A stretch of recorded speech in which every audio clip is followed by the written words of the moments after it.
রাজনীতির যে বক্তব্য বলে, অথচ দেখবেন এই বর্তমান যে কনস্টিটিউশন আছে কনস্টিটিউশনের মধ্যেই কিন্তু তারা রাজনীতি করছে।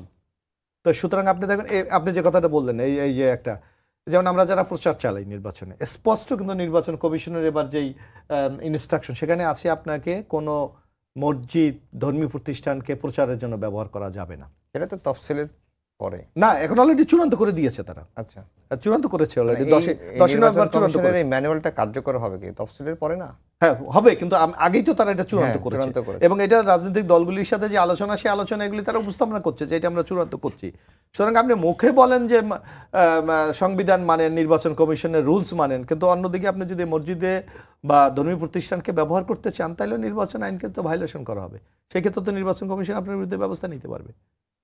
বরং আপনাকে যদি এইগুলি পরিবর্তন করতে হলে আপনাকে ক্ষমতায় যেতে হবে, ক্ষমতায় গিয়ে আপনার এই মৌলিক চেঞ্জগুলি কনস্টিটিউশনে করতে হবে। আগে তো আপনি পারবেন না।